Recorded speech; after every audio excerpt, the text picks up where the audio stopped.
Fala galera, mais um talk show Melquiades Mello, em plena segunda-feira, 20 horas. Nesse primeiro momento, eu quero agradecer aos nossos patrocinadores, a Magia do Mundo dos Negócios, Marcos Bernardes, Henrique Luntz, e também agradecer a Locus Coworking, que é esse local que a gente está, junto aí ao Davi Isa, que é nosso patrocinador. Nesse primeiro momento, a gente sempre aguarda a audiência se conectar, né, e peço a gentileza que vocês identifiquem os estados e até fora do país.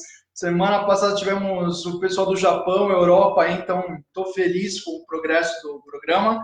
E vamos lá, em um minuto eu já volto com vocês, eu só vou aguardar aí para compartilhar nas redes sociais. Diego Barbosa, estou comigo no MBA, seja muito bem-vindo e vamos em frente. Um minutinho eu já apresento a grande Aline Aienzini. Um minutinho.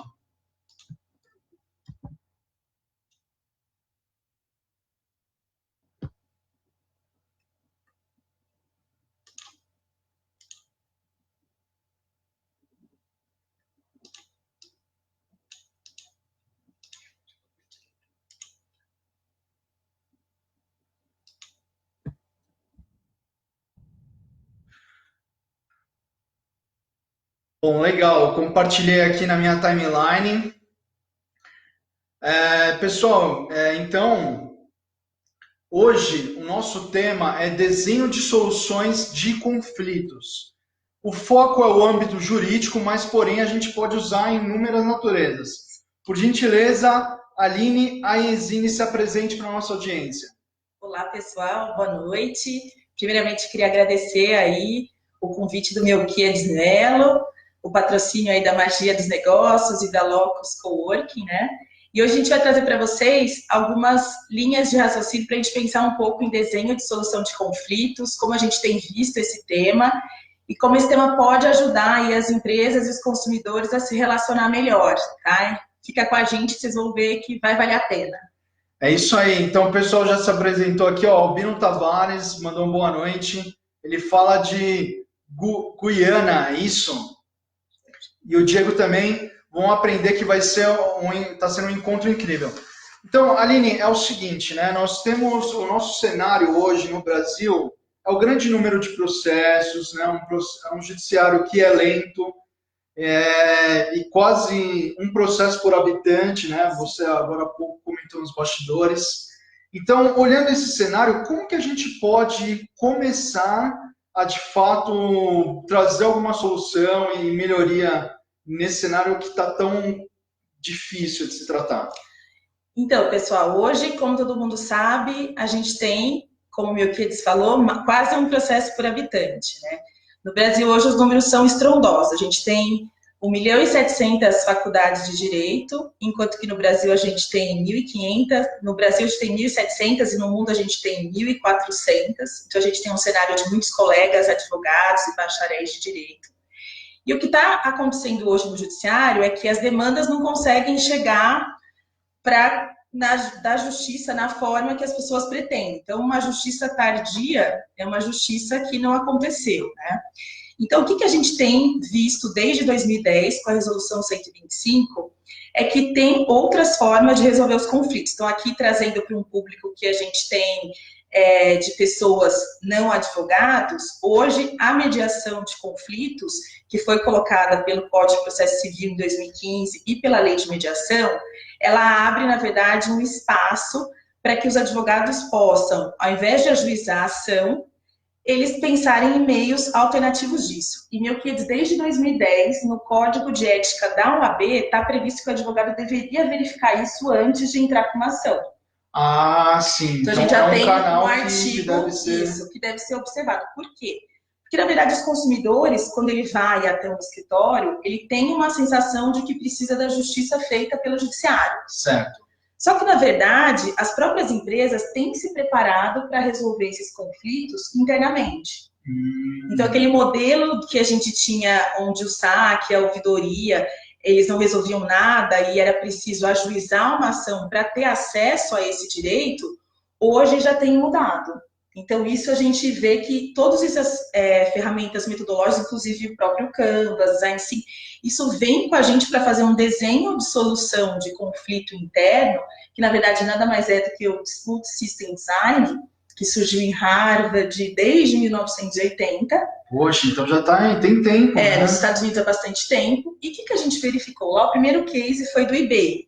E no eBay eles viram que o cliente que tinha, e bem resumidamente, né, o cliente que tinha sua resolução rápida, ainda que não fosse tudo que ele estivesse pedindo, ele voltava a comprar. Então, na verdade, a forma como as empresas resolvem os conflitos dos seus clientes é mais importante do que não ter conflito. Então, não tinha um problema. E a McKinsey recentemente publicou também uma pesquisa disso. Não importa, se você teve um conflito, a forma com que você enfrentou é mais importante do que não ter conflito. Até com o próprio ser humano, né? Uma metáfora. É a forma que a gente reage de acordo com o acontecimento, porque não tem como voltar atrás. Então, sim, o consumidor está insatisfeito, praticou uma ação e aí eBay, que foi uma das maiores de e-commerce, né? Hoje, claro, a Amazon passou, mas foi um grande sucesso e ainda é em território norte-americano e pelo mundo. Então, assim, o volume de transações também é altíssimo, como é aqui Mercado Livre, sim, etc. Sim. Então, é um bom case. Então, a gente tem esse case. E aí, aqui no Brasil, a gente já tem várias empresas se mexendo e buscando esse desenho, que nada mais é, e para as pessoas que estão nos ouvindo, não estou falando nada muito diferente. É sofisticado, mas eu vou trazer para a realidade dos advogados. É buscar a causa raiz do problema. Sim. Então, você vai verificar com todos os seus stakeholders internos. Então, é uma esteira, né? Olhar tudo que pode estar gerando conflito judicial e tratar isso internamente. Então, são formas, são estratégias de solução interna. Então, isso que é o grande desafio hoje para as empresas, e tanto para as áreas de atendimento e ouvidoria, saque, elas empoderarem essas pessoas para que entendam o cliente, e a partir do momento que o cliente estiver no foco, não tem como dar errado isso. Porque aí vai ter um empoderamento, vai ter uma correção de processo. Então, hoje eu tenho acabado me deparando em alguns projetos que eu tenho feito, com a ouvidoria no centro de tudo. Sim. E eu começo a acreditar que a ouvidoria pode sim ser o último canal antes do ajuizamento da ação. Mas desde que as pessoas procurem. E aí um dado que eu trago para você super relevante é que as pessoas não costumam procurar as empresas em alguns momentos para resolver seus conflitos antes de buscar o judiciário. Correto. E aí vem um pouco desse histórico, não que o brasileiro é litigante, mas que talvez a gente tivesse outros incentivos. Talvez a empresa que não respondesse a contento, que a gente vê, por exemplo, o Reclame Aqui, apesar de não ser um site do governo, ele tem dados lá interessantes que a gente pode, de alguma maneira, considerar como um sinalizador. Tá? Apesar de não ser isento, eu não sei como é, mas eu acho que é um sinalizador de algumas empresas que não estão atuando de alguma forma. O consumidor.gov. Então, as empresas têm que ter formas de resolver. E aí a gente abre um leque de opções. Tá, só para vocês compreenderem, pessoal. É claro, todo mundo reconhece o Reclame Aqui, né? Um portal que, inclusive, tem um prêmio de qualidade. Quando as empresas, claro, que ganham isso, têm as melhores práticas, sempre muito bem pontuadas. Independente de conflito, porque todas têm. A Disney tem processo, a Nike... Qualquer empresa de qualquer natureza tem processo, quando atinge um âmbito maior de sociedade global, etc, etc. Então, é importante que o mundo contemporâneo como o nosso não possa existir só um canal como era anteriormente, porque aí que nasce o gargalo. Agora, na medida que o ecossistema inteiro está trabalhando em função disso, tudo muda, né? Assim, só para trazer um pouco mais de realidade também, você estava comentando agora há pouco sobre as empresas de tecnologia, sim, que estão criando soluções justamente até para otimizar tempo de processo, melhor resolução. Eu queria que você comentasse um pouco esse cenário também, para que vocês entendam, a nossa audiência, que todo mundo tem oportunidade. Né? O nosso talk show é parte de gestão e entretenimento, então eu sempre trago pessoas de relevância para explicarem para vocês como vocês, de fato, podem ter mais atitude, analisar cenário, estudar para que, de fato, possa apresentar uma solução. Então, se você puder comentar um pouco mais sobre esse ecossistema, para a gente avaliar oportunidades, e aí depois a gente volta um pouco aí sobre esse meio. Dentro de um desenho de solução de disputas, a gente vai encontrar mecanismos para resolver os conflitos internos da empresa. Então, A gente vai desde o saque, da ouvidoria, da possibilidade de fazer mediação online e mediação física em câmaras de mediação, porque desde a lei de mediação, meu kids, possibilitou-se a criação dessas câmaras online e física, que é o Online Dispute Resolution, que é o ODR, que é usado bastante lá fora. E essas câmaras fazem o quê? As partes reclamam, e o eBay é exatamente isso, era uma câmara de resolução online, interna, onde as empresas hoje têm várias legaltechs e lautechs que estão se dedicando a isso, tá? Várias startups de muito sucesso no Brasil e outras saindo aí. Para quê? Para possibilitar que as empresas tenham mais um canal de resolver esses conflitos. Perfeito. E aí o que a gente tem visto e que seria tudo que poderia ajudar ainda mais a melhorar são empresas que incluem nos seus contratos as cláusulas de arbitragem, mediação, cláusulas combinadas antes de ir para o judiciário, que elas entrem em contato com a empresa. Então, essas plataformas online, elas acabam ajudando isso e possibilitando que o consumidor não precisa sair de casa e ele já entra na plataforma e tenta resolver. Que um exemplo é a MOL, a Justo, a Conseguir Já, tem várias empresas no mercado que já fazem esse trabalho. Tá?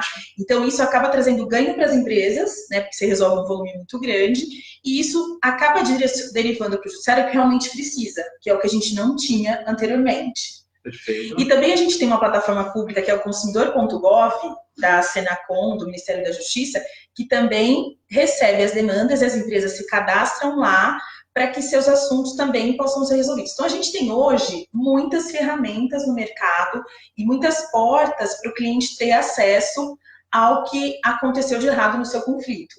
Tá? Então, cada vez mais a gente está vendo isso. E o ecossistema, como você falou, ele está trabalhando para que chegue no judiciário o que realmente precisa, porque quase 100 milhões de processos, ninguém consegue ter esse acesso a essa justiça, que, na verdade, deixa de ser justiça com tardia, né? Então, a gente tem tudo isso que começa a trazer uma luz no fim do túnel. Isso não é novo, é desde 2015, tá? Que fortemente isso vem acontecendo. E agora, cada vez mais. Perfeito. E assim, até para ter uma realidade com vocês, o conflito, muitas vezes, pode ser entre vizinhos, por exemplo, um consumidor, um pai e uma mãe, os pais que acessam uma escola, pagam uma escola particular. Pode haver um conflito ali também, a gente praticar uma mediação. No caso de um financiamento que às vezes teve juros exorbitantes por parte do financiador. Quer dizer, tem inúmeras situações no dia a dia, no nosso cotidiano, que nós podemos, de fato, partir para uma mediação, né? Sim. Hoje a mediação, o que nos traz grande orgulho da mediação e do Instituto, e de se dedicar tanto a isso, é que a mediação ela é multidisciplinar. Primeiro que para fazer mediação, para ter um mediador, a pessoa não precisa ser advogada. Ela precisa ter 2 anos de formado, passar por um curso do Conselho Nacional de Justiça e ela passa a ser mediador. E os conflitos que podem chegar nas câmeras online ou físicas são todos, é como você falou, qualquer conflito. Lá atrás, no início, em 2013, quando eu comecei a ter acesso à mediação, que nem tinha ainda mediação nos primórdios, ela era muito usada para a área de família. Entendi. Então, sempre usado, por quê? A mediação ela é usada para quando você tem relação continuada. Então, por que cabe muito em empresa? Porque as empresas querem manter seus clientes, certo? Sim. Então, ao invés da empresa ajuizar uma ação ou do cliente ajuizar uma ação contra a empresa, é mais fácil ter uma mediação. Então, daí que surge o Instituto da Mediação, que é para casos em que você quer continuar tendo uma relação. E no desenho, só já fazendo um paralelo, já se concluiu que é mais fácil você ter um desenho de solução de disputas que estrategicamente resolve os problemas e não fica só com foco no passado. Ele projeta a estratégia para não ter problema, certo? Certo. Encantando o cliente e mantendo do que conquistando outro. É mais caro ir para o mercado conquistar outro cliente do que melhor mantê-lo. Manter. Então, vamos ler alguma pergunta aqui. Aí, o pessoal dando mais boa noite. Pessoal, aproveitem a oportunidade, porque a gente está com uma especialista aqui, né, ela representa a Target Soluções, e aí é o momento de vocês sanarem as dúvidas. Continuando então, Aline, como você estava falando sobre o cotidiano e tudo mais. As vantagens hoje que a gente tem tido para esse desenho de solução de conflitos, ela é bem voltada para questões em que tem relacionamento com o consumidor, questões de empresas condominiais, construtoras. Então, a gente já tem construtoras que têm colocado a cláusula de mediação nos seus contratos e antes mesmo do ajuizamento da ação, chama para uma sessão de mediação e o custo chega a ser 40% mais barato do que ajuizar uma ação. Porque, na verdade, quando você terceiriza para o judiciário, ainda que você tenha um bom direito, você vai ter um terceiro decidindo no seu olhar, né? Olhando o seu caso daquela outra forma. Enquanto que na mediação, as partes constroem. O mediador é meramente um facilitador de diálogos, que por meio de perguntas, ele faz com que as partes construam seus acordos. Por exemplo, em casos de obrigação de fazer, de construtora que não passou escritura. A parte fala quando ela pode passar, e eu não vou impor. Porque se eu entro com uma obrigação de fazer, o juiz vai falar, em 15 dias passa a escritura. Uma escritura de 30 mil. Aí eu vou perder o cliente, que nunca mais vai comprar da construtora, e vou também ter que aguardar o cara cumprir. Porque às vezes não tem dinheiro. Então, todo mundo gasta com advogado, e que tudo bem que o advogado sempre vai existir. O advogado existe na mediação, meu querido, é importante. Só que aí o honorário da mediação é um honorário sobre a mediação, não um honorário sobre o valor. Sobre o processo, né? Isso. Porque é muito maior. Né? Exatamente. E aí você acaba, as partes chegando no acordo, eles acabam tendo acesso àquele problema imediatamente resolve, e não aguardar a decisão do juiz. Então a gente fala que constrói, né? O mediador, ele não é um juiz, tá? Na arbitragem, o árbitro decide. Na conciliação, o conciliador, ele ajuda a chegar num acordo. Na negociação, o negociador negocia. Na mediação, ele facilita. Então, a gente precisa ter esse cuidado para diferenciar, e no código está bem claro isso, tá? Mas para as pessoas que estão nos assistindo, eles saberem mesmo como usar esses institutos. Tá? Entendi. Você também, Aline, você representa a Abrarec. Isso. Você pode nos informar melhor qual é a natureza fim dessa instituição e tudo que vocês promovem? Sim, eu faço parte do comitê jurídico da Abrarec, eu coordeno junto com a Priscila Faro, o comitê jurídico da Abrarec, a gente está junto há mais de um ano já. A Abrarec é uma empresa sem fins lucrativos, né? É uma empresa de relacionamento de cliente-empresa, então ela tem um público-alvo bem grande, de algumas empresas bem importantes, porque ela tem um foco mesmo no relacionamento. Então, ela vê tanto a parte dos consumidores quanto das empresas. E lá tem um grande destaque também para o comitê de ouvidoria, lá que tem um prêmio de atendimento ouro, que tem os ouvidores são certificados. Então, eles têm uma atuação bem importante no mercado. Então, a gente tem lá desde bancos até empresas de tecnologia, empresas de varejo. Então, é bem eclético e todo mundo, esse ano, o comitê jurídico está incluído nessa tese de mediação empresarial. Foi até onde a gente se conheceu, né? No Café com Mediação, sim. No Comitê Jurídico da Abrarec. Então, a gente está vendo que todo o caminho para esse ano, as promessas são que a gente consiga trazer esse instituto como forte, como realmente não é uma alternativa, é uma solução de conflito, é mais uma solução. Porque a alternativa parece que o outro não é ruim, né? E não tem uma... Sim. Não tem uma disrupção do antigo, não deixa de existir. Eu acho que ele caminha junto. Não é um fenômeno que eu pensava, um artigo que eu escrevi sobre disrupção, que se odiar seria um fenômeno disruptivo, né? Não, porque não vai ter só plataformas online para resolver os problemas.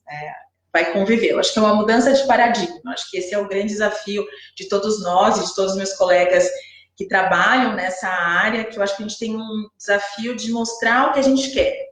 E aí um exemplo que a gente discutiu ontem bastante, se você me permite, sobre a mediação do Flamengo.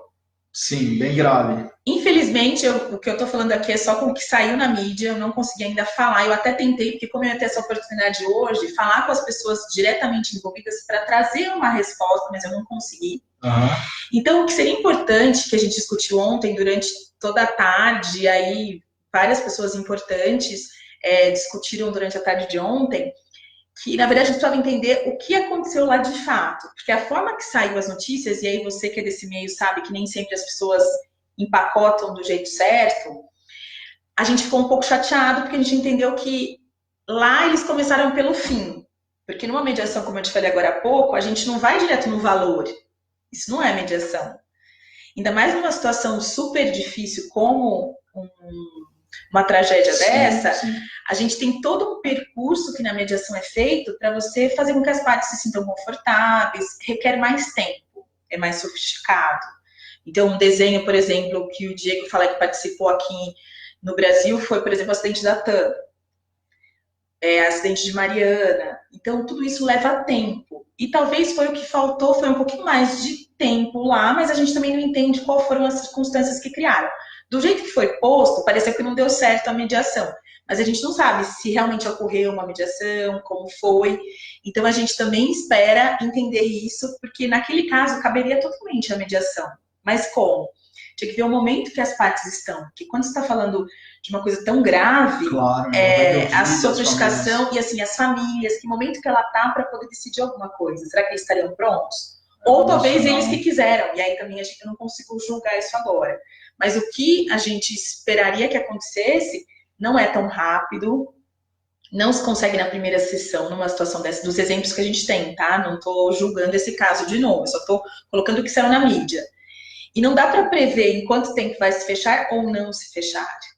Né? Porque lá o que saiu num dos jornais foi que, enquanto que o dirigente do Flamengo saiu da sala, isso é público, está nos jornais, e foi pedir um aumento de alçada, as pessoas saíram da sala e foram embora. Mas isso não é mediação. A mediação não tem esse valor no começo, né? Tem no final. Então, aí são coisas que a gente vai ter que entender melhor, mas tem que aproveitar, mas só para trazer para vocês o que é um desenho de solução de conflitos. Ele pode ser desde empresarial até desses casos de tragédias, né? Então, a gente tem que integrar mesmo a estratégia do negócio, entender o que cada parte espera e construir junto. Então, o papel do mediador é construir isso. Tá? Perfeito. A Sandra Lima Montenegro perguntando aqui, ó. Como a empresa pode redesenhar o seu sistema de enfrentamento de conflitos? Há possibilidade disso, Aline? Com certeza sim, né?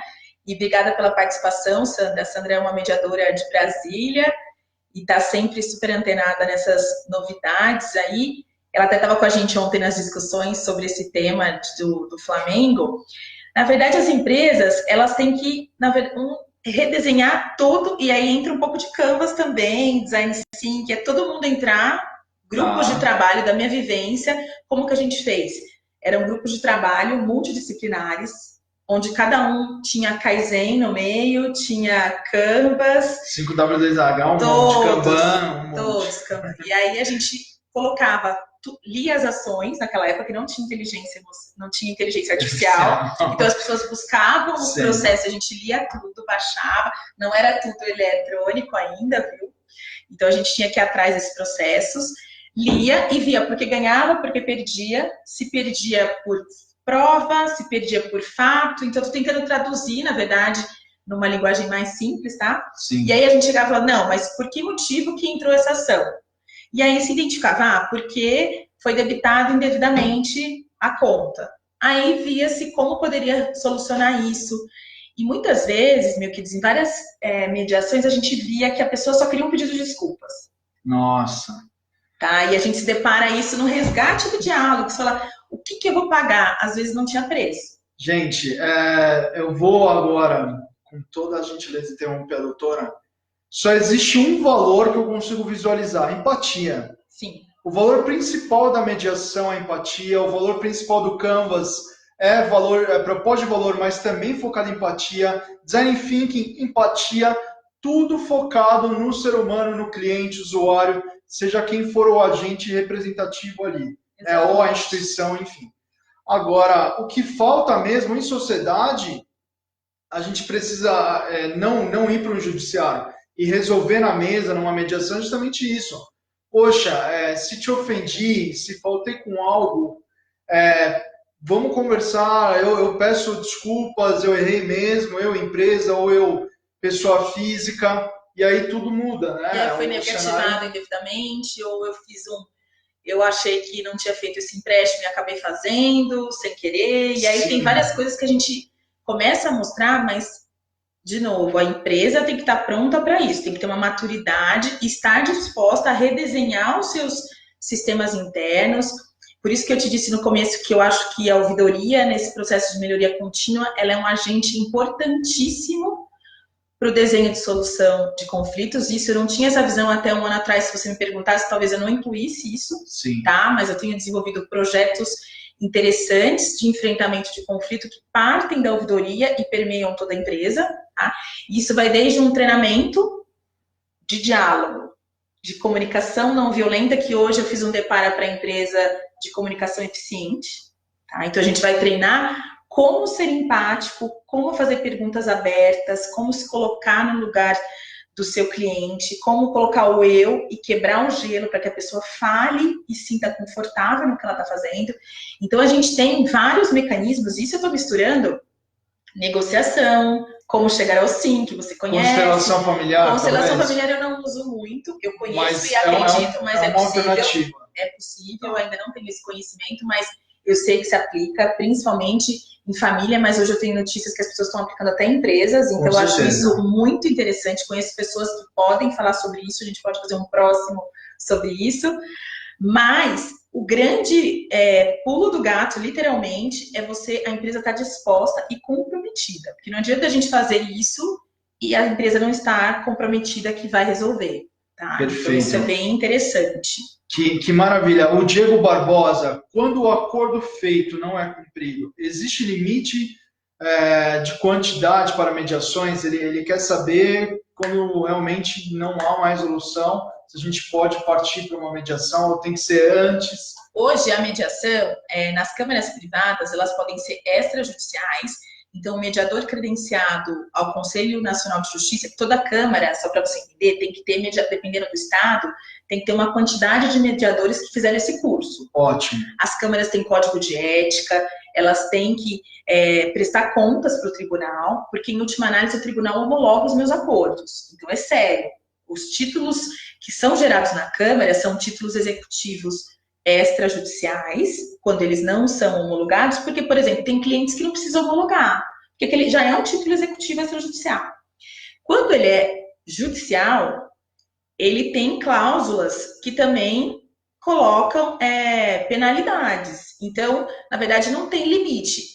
Os acordos que não são cumpridos, eles são imediatamente executados, como se você tivesse entrado com uma ação de execução. Só que muito mais rápido, porque a Câmara, ela é célere, ela tem um custo conhecido, tá? As partes que vão entabular esse acordo na mediação. Então, o índice de não cumprimento, Diego, de casos de mediação são muito pequenos, tá? Próximo a 2%, porque a gente acaba acompanhando os casos que a gente homologa, tá? Na Target Diálogos. Então, a Câmara, tudo que a gente homologa, a gente acompanha, e isso é dado do mercado, inclusive, está cada vez mais aumentando o número de acordos por mediação. Não tem limite, tá?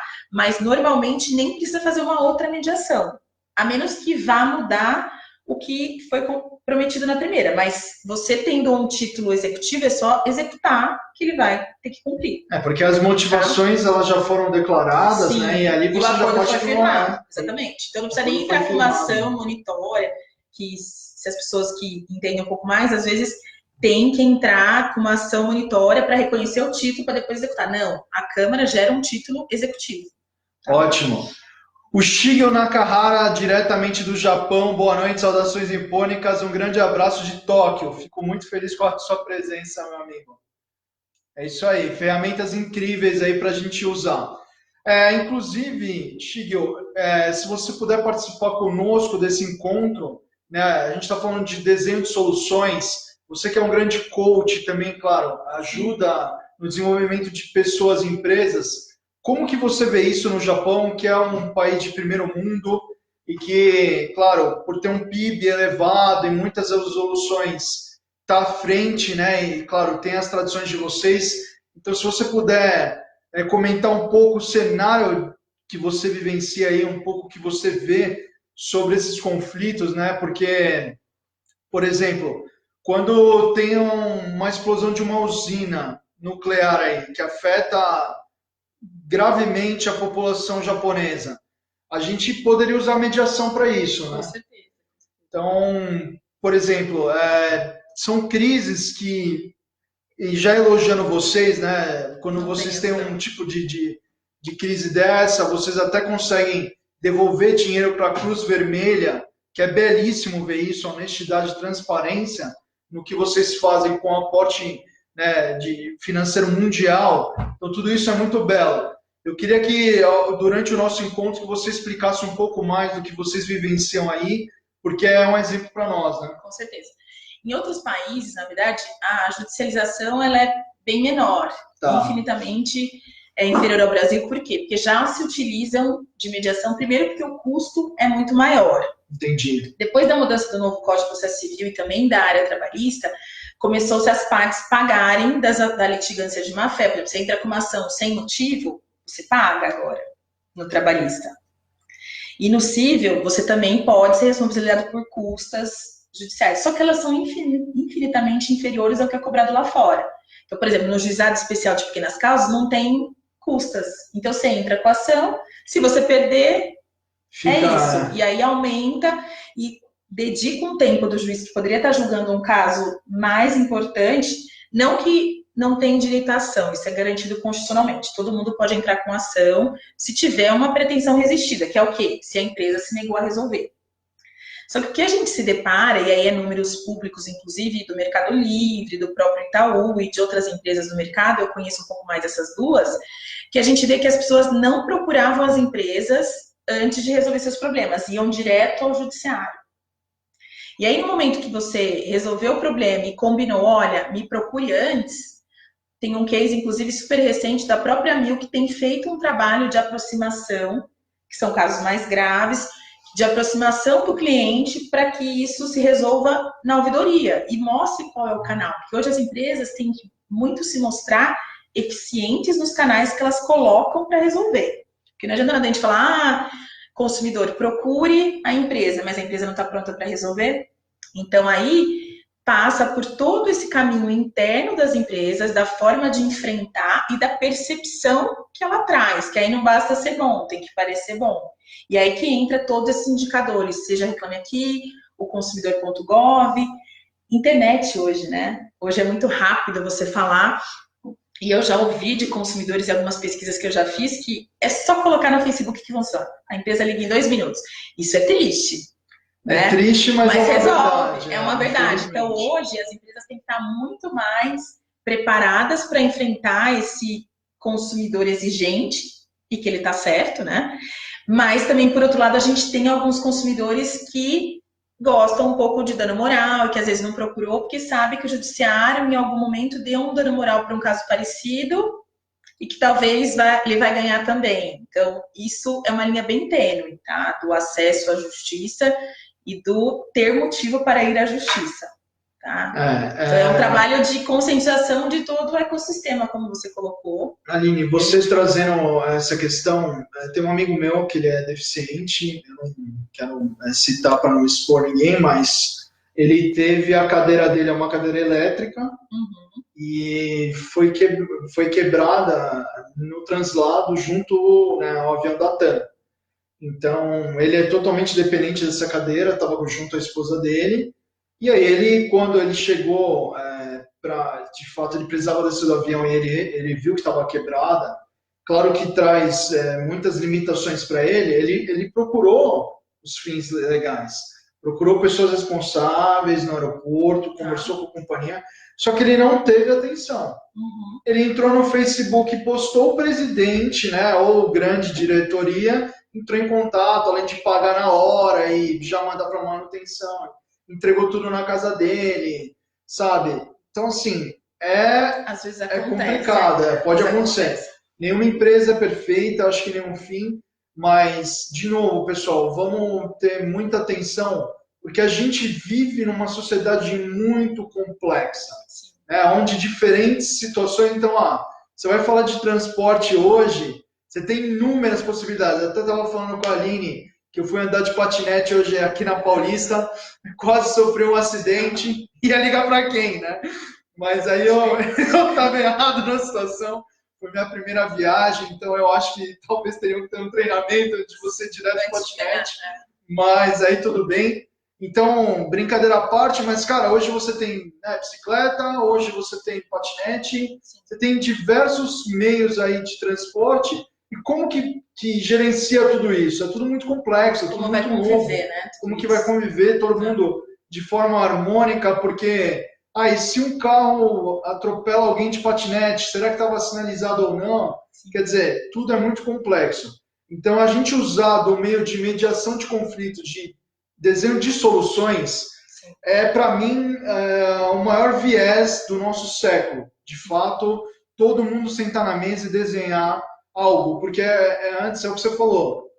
Eu vou para o judiciário, é um juiz ou uma juíza, um desembargador, desembargadora, terceiro ou terceira, que não tem envolvimento emocional com você. E não é porque deve ou não deve, mas é uma pessoa que está a parte do que está acontecendo. Né? Ela, é claro, ela é uma pessoa ética, ela vai analisar a situação friamente para dar uma resolução, mas na mediação a gente tem essa parte empática, onde realmente é uma ponte. Que as pessoas constroem, na verdade. Ninguém quer destruir. Lá, no judiciário, apesar das decisões às vezes serem justas, elas não atendem à totalidade do que você espera, porque nem sempre o juiz consegue, com tanta coisa que tem para fazer, captar exatamente a essência do negócio, qual que é o problema, na verdade, por exemplo, em demandas de família, mesmo de consumidor. Então, ele vai dar uma sentença fria, mas no final das contas a pessoa queria mesmo o bem, quando na verdade ele deu uma decisão para pagar dano moral porque não teve o bem, mas ele queria o bem. Então, é o que você verifica que nem sempre é só uma condenação que é importante ou só um acordo. Né? Então, tem empresas propondo, por exemplo, empresas de eletrodomésticos, que ela dá o bem em um valor em dinheiro, em um valor o bem de novo consertado, ou ela paga em dobro, tá? Então, as pessoas têm que esquecer um pouco também o viés do dano moral, porque os juízes também estão mais atentos com esse olhar, na medida que a gente vai falando que as empresas estão olhando para o seu cliente, que o cliente está no foco, e que aí políticas de empoderamento, tanto da área de atendimento, quanto do saque, quanto da ouvidoria, para que realmente resolva, tá?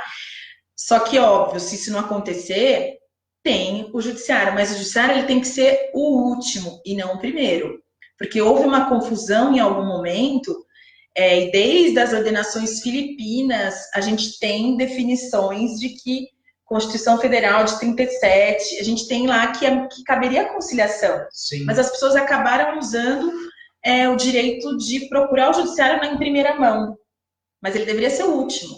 Sim. Né? Então, essa mudança, na verdade, de cultura. Quando a gente fala mudança de cultura, e o professor Casota, na última sexta, foi homenageado, que é um grande precursor do acesso à justiça, e de como esse acesso à justiça se daria, que acesso à justiça não é simplesmente ir para o judiciário, mas é ir com uma causa que precisa ir, né? E a justiça é a justiça que traz para as pessoas a resolução do seu problema. Não demora 5, 6 anos para resolver seu problema, né? E aí, a que preço? Aí você já até passou, né? Enquanto que você, na verdade, deveria ter o acesso agora. Então, eu acho que a gente está passando e a gente está super otimista, e eu sou uma entusiasta disso, porque eu acho que é uma mudança de mindset. Só que a gente precisa, meio que desfazer trabalhos como esse. Eu tenho também o Target Talks, onde eu chamo algumas pessoas, mas é da área de mediação, e aqui eu adorei seu convite, porque aqui a gente está entrando num público muito diferenciado, totalmente diferente dos advogados e das pessoas do judiciário em si, né, que são advogados, empresas e tal. Por quê? Porque a gente precisa que todo mundo conheça isso. Sim, a sociedade precisa ter acesso às informações, saber como se comportar, benefícios, né? Benefícios. Direitos e obrigações também, né? Porque, claro, sabendo que vai entrar de forma equivocada, você pode ser penalizado, você consumidor, porque, claro, você desgastou um recurso de forma ineficiente. Exatamente. O Shigeo aqui do Japão, ele fala que no Japão tem muitos conflitos, né? São levados ao extremo. O perfil do japonês é de aguentar o máximo, até ele fala de uma expressão chamada gaman, né, que significa fazer um esforço máximo, aguentar um pouco mais de dedicação. Esse é um perfil também um pouco até, já expliquei isso para a Canon, quando a Canon comprou a Toshiba, parte Medical System, aparelhos que vão para os hospitais, eu participei da M&A, e eu expliquei isso, que é a questão de top-down mesmo, né, uma cultura samurai, onde sempre tem um mais velho, uma tradição que vai, de fato, comandar essa liderança. O que é uma cultura diferente, que eu respeito muito, mas que o ocidental aqui, ele já, tipo o israelense. O israelense, ele nasce para falar com o presidente, ele não tem barreira. O israelense, ele, eu quero falar com a presidente da empresa X, ele pega o telefone, ele tenta achar o canal e falar de igual para igual e resolver um problema. Então, assim, são culturas diferentes, mas que por vezes também é sempre importante a gente achar um caminho. Aí ele fala justamente isso, né, o Shigeo, sobre o sistema hierárquico, né, das empresas, que são os colaboradores que acreditam que eles são os próprios são, são os próprios problemas e que não se encaixam. Muito japonês. Realmente é o sistema. E ele até fala, né, o que a gente estava citando aqui, o Shigeo, né, sobre a filosofia Kaizen, que é bastante utilizada, mas na maioria por processos em sistemas de trabalho, diminuição de fabricação, aumento de produtividade, alta performance, mas deixa a desejar em sentido, quando vai falar de pessoas, né, colaboradores, equipes, questão de sinergia humana. E ele fala que o sistema é muito vertical, né, de cima para baixo, onde quem está por baixo acaba muitas vezes não tendo voz. É uma questão cultural, de novo, né? Eu respeito muito, Shigeo, a tua cultura, mas o novo mundo ele pede um pouco mais de flexibilidade e empatia, porque assim, não é porque ele ou ela, enfim, uma pessoa jovem que não pode ter uma opinião numa companhia. Então, com o novo mundo, com as novas tecnologias e com as mudanças muito rápidas, pelo contrário, a gente precisa estar oxigenando o tempo todo o ecossistema em diferentes âmbitos. Então, acho que vale também a gente refletir um pouco mais, mas ainda continuo com a grande admiração aí sobre o país e a cultura de vocês. Você sabe que grandes empresas hoje têm colocado a ouvidoria tanto embaixo do presidente ou junto com o jurídico, porque aí tem uma retroalimentação e não são raras as empresas que a gente encontra que aqueles pontos de auditoria que normalmente consultorias externas vêm trazer, os pontos que a auditoria levanta acaba virando pontos de compliance e compliance ajuda. Então quer dizer que é uma retroalimentação do sistema que nada mais é do que um desenho de solução de disputas que fica implementando e se retroalimentando para evitar o quê? Ação judicial, em última análise. Aqui no nosso país a gente tem muita questão sobre as empresas de telefonia, né? Sim. Que não é o melhor serviço prestado no Brasil, apesar de que a gente, vamos falar de custo-benefício, o quanto a gente paga, o quanto a gente recebe.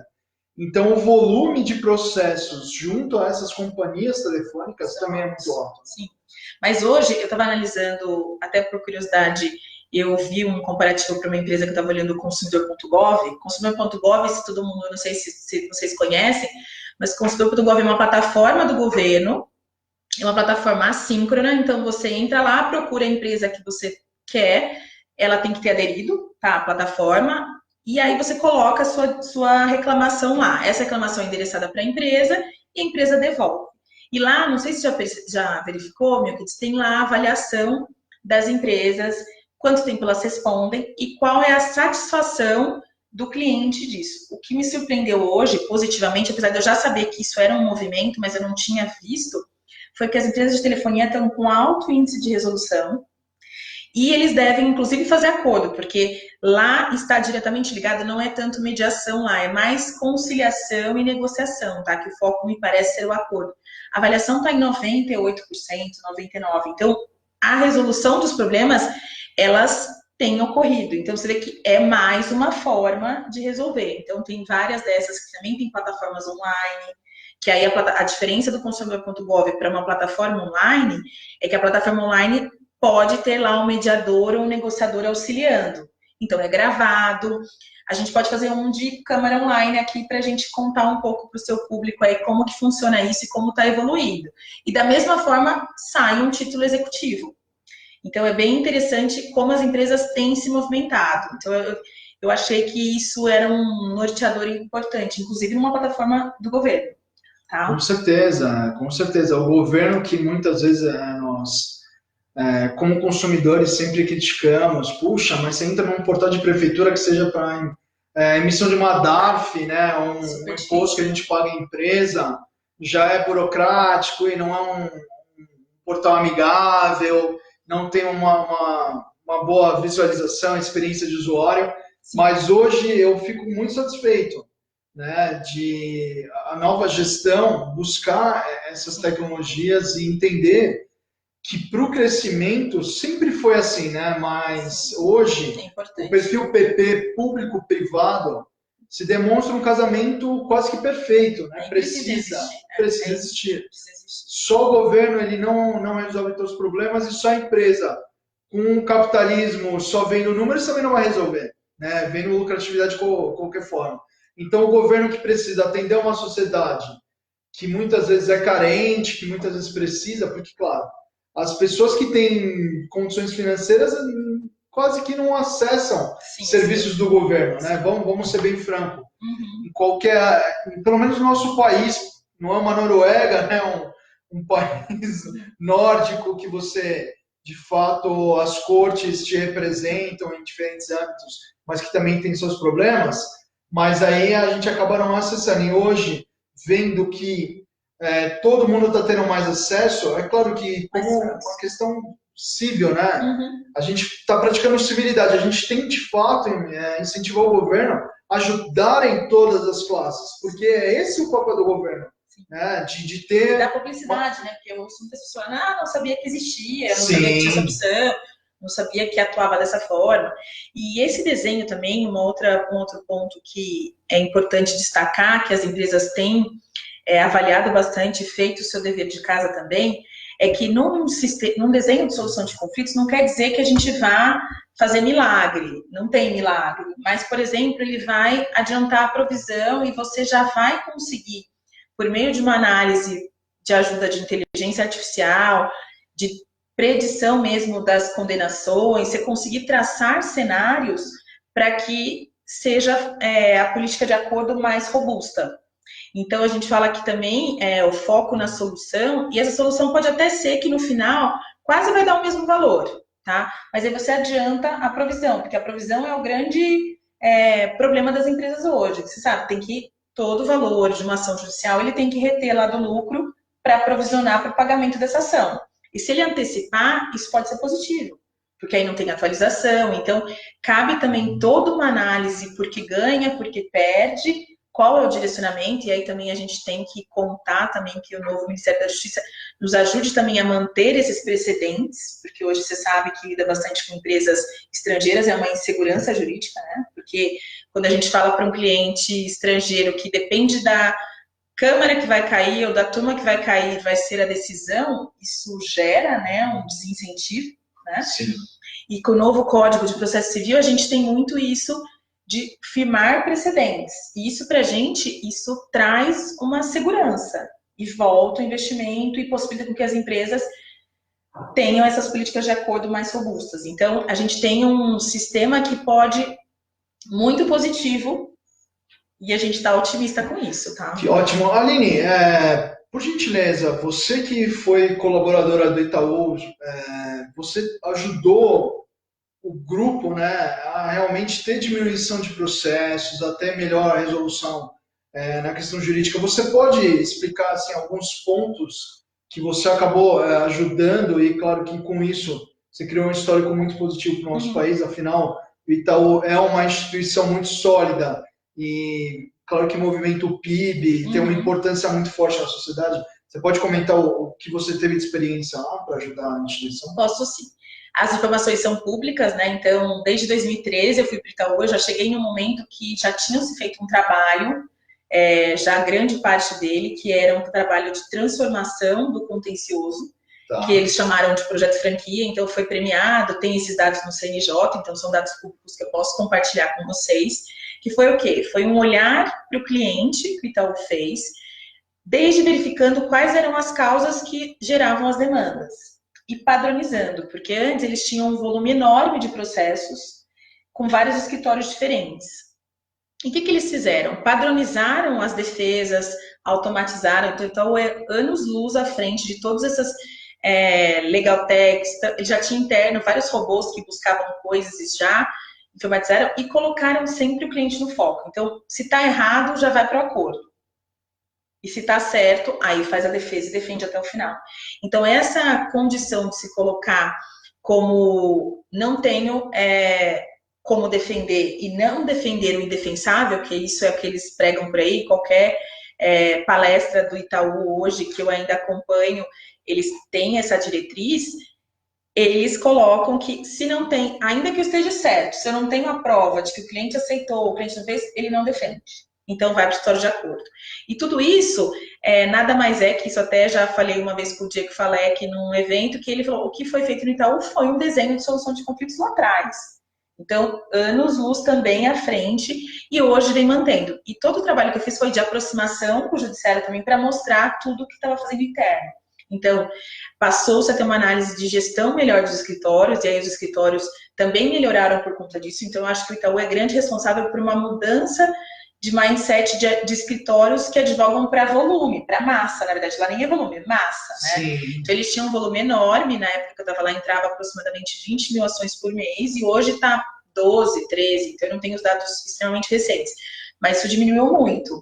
Por quê? Porque eles resolviam antes mesmo da audiência inicial. Isso é maravilhoso. Então, né? isso é um desenho de solução de disputas. Então, o que eu estou tentando trazer para vocês é que a gente é mais simples do que a gente imagina. É todo um detalhamento sofisticado? É óbvio que precisa ter conhecimento disso, mas a gente tem um trabalho de todas as áreas, então os stakeholders internos e externos, o judiciário também tem que ajudar, é um trabalho a várias mãos. Porque se eu corrijo o meu sistema e o judiciário continua dando o mesmo dano moral, aí não dá certo. E isso também, o Mercado Livre vem fazendo um trabalho também de mostrar a pretensão resistida, a própria AMIL, segurador, vários clientes que eu tenho visto que as pessoas estão se movimentando no mesmo sentido, de evitar a mesma ação e empoderar os seus auxiliares, com treinamento, com empatia, com diálogo. O diálogo foi resgatado, porque as pessoas não conversavam, as pessoas seguiam o script, e aí você quer, a gente também liga e a gente sabe que às vezes as pessoas estão seguindo o script, então assim, não quero falar com você, né? E aí hoje já tem, a inteligência artificial existe? Claro que existe, né? Tem várias coisas que pode ser pelo atendimento robotizado, chatbot? Pode, mas tem umas análises preditivas que te demandam para um saque, para uma ouvidoria dedicada. A gente tem um núcleo que a gente faz para alguns clientes que, dependendo do nível da conversa, essa ligação vai para umas pessoas que eu treino, específicas, que é o que a gente está chamando de ouvidoria dedicada. Então, tem várias opções e sempre o cliente no foco. Então, a gente tem que pensar que o caminho está aberto. Ótimo. E o que traz no desenho de soluções, né, de disputa, que realmente são os valores, né, de transparência, participação, né, a própria responsabilização, efetividade, envolvimento de todas as partes. O Shigeo, ele trouxe uma questão que é o seguinte, Aline, que você comentasse mais sobre micro e pequenas empresas, né, os empreendedores, para diminuir esse número de conflitos, porque, é claro, um grupo constituído, onde tem histórico, você tem como prever as coisas, até antecipar esse tipo de problema. Agora, sim, o risco do pequeno é realmente, se tem um conflito muito grande, ele pode fechar as portas, ele pode vir à falência, então é muito complicado para nós, pequenos empreendedores, me coloco aí na situação também, de fato, saber se posicionar diante disso. Você tem dicas aí pra gente? Tem. Hoje o que a gente está usando bastante é colocar nos contratos com seus fornecedores cláusulas de mediação e de arbitragem e até de negociação antes do ajuizamento da ação. Isso não é ilegal, e aí você consegue diminuir isso. E treinar as pessoas que têm contato com o cliente. Porque, na verdade, a gente tem alguns treinamentos à distância, inclusive, online, que você facilita esse diálogo. E, às vezes, são coisas simples. O treinamento de 8 horas online, dividido em 4 dias, é suficiente para isso.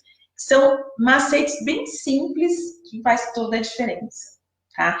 Então, a gente pode diminuir esses conflitos e sempre partir para uma notificação extrajudicial, um fornecedor que não pagou a fatura que você emitiu, ou um contrato que não está sendo cumprido, antes disso, notificar.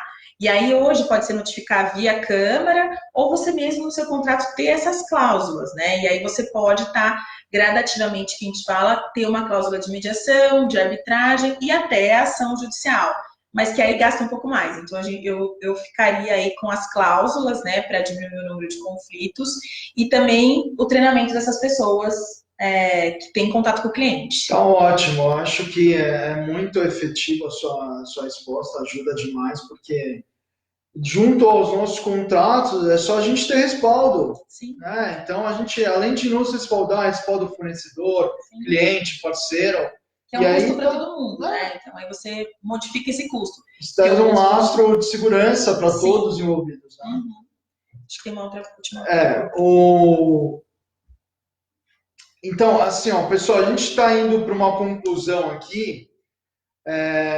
Eu gostaria que vocês, enfim, mandassem as últimas perguntas. A gente já está em 54 minutos de encontro, para que a gente possa concluir, né? Foi um encontro belíssimo, de muito conhecimento. E é isso, né? Eu vou dar mais um minutinho aí para vocês, de fato, perguntarem e até manifestarem sobre esse encontro, e aí a gente vai partindo para um encerramento. E aí uma coisa que eu queria deixar de mensagem, assim, é que apesar de desenho de solução de disputas, de conflitos, eu gosto de desenho de solução de conflitos. Aí o nome mesmo é Dispute System Design. Ele é simplesmente uma possibilidade de ter um desenvolvimento de um desenho para qualquer contexto. Então, ele é sofisticado na criação e na origem, mas a gente pode trazer para a realidade de qualquer cliente. E aí foi essa, como cláusula, como treinamento, como facilitação de diálogo, né? Então, eu acho que câmera online, e aí a gente tem um leque de opções. E aí o que eu posso trazer também de mensagem, se você me permite, para os advogados, é mudar esse mindset, porque se a gente não tiver os advogados do nosso lado, por exemplo, essa semana eu fiz mediação com advogados, isso é ótimo, porque o advogado está aberto, ele tem honorários também de mediação, então é só a gente mudar a chave, todo mundo vai continuar, o advogado não vai ser extinto, ele vai ficar com as funções de estratégia e vai nos ajudar como câmara e como design a ter uma melhor solução para o cliente dele, né? Então é um trabalho conjunto que eu acho que isso tem muito ganho até para a sociedade. Poxa, maravilha! O Júnior Souza está acessando agora, um grande empreendedor. Ele tem uma indústria, Ecotag, que são os lacres. Até importante, Júnior, aproveitando a tua presença, ele faz lacres contra a falsificação. Então, ele tem inúmeros clientes, desde Dudalina, a Reserva, enfim, o grande varejo absorve todo o conhecimento dele em questão desses lacres. Porque, claro, essas marcas são muito copiadas, né, no mercado clandestino, e você acaba tendo uma segurança de todas as pontas, da onde que vem a matéria-prima, como que isso é feito, o lacre, ele tem muita representatividade, e ele já ganhou o prêmio como empreendedor do ano pela Pequenas Empresas e Grandes Negócios, é um cara super ético, do bem, a equipe dele toda, tanto assim, equipe interna, quanto os vendedores e todo o ecossistema em torno, né? Todo mundo passa por todos os critérios de sustentabilidade, então os maquinários dele também tem todo um processo, isso tem vídeos mostrando, por isso que ele ganhou esses prêmios, né? A gente às vezes vê uma indústria na China com tantos problemas, é uma realidade, aqui eu não estou criticando o país, mas né, às vezes de ter crianças na produção, de não ter um ambiente limpo para se trabalhar adequado, enfim. E ele viu todo esse cenário na China e conseguiu trazer todo esse empenho, toda essa magnitude que hoje representa a Ecotag. Sucesso aí. Então, pessoal, a gente vai partir para o encerramento. Aqui a gente, William Bonner, ele sempre fala boa noite, né? Ele é todo formal e tal. A gente bate palma para todos, para a nossa audiência, para os nossos patrocinadores, principalmente a nossa convidada hoje, que está investindo o tempo dela. Ela é mãe de família e grande empresária e está aqui conosco, né, com esse sorriso na voz e participando com grande conteúdo. Então, agradeço a todos vocês. A gente se encontra na próxima segunda-feira. E os seus contatos, Aline, só para a gente fechar com chave de ouro. Eu tenho targetdiálogos.com.br e no LinkedIn vocês me acham também, Aline Agnezini. Vocês me procurem, eu fico à disposição para que vocês precisarem, dúvida. Vamos fazer essa mediação e esse desenho de solução de conflito decolar, né? Maravilha. Beijo grande. Obrigada. Até semana que vem. Então, só aqui, o Diego agradecendo também, obrigado. E a Sueline também falando obrigado, parabéns. Então é isso. Obrigado a presença de todos. Até.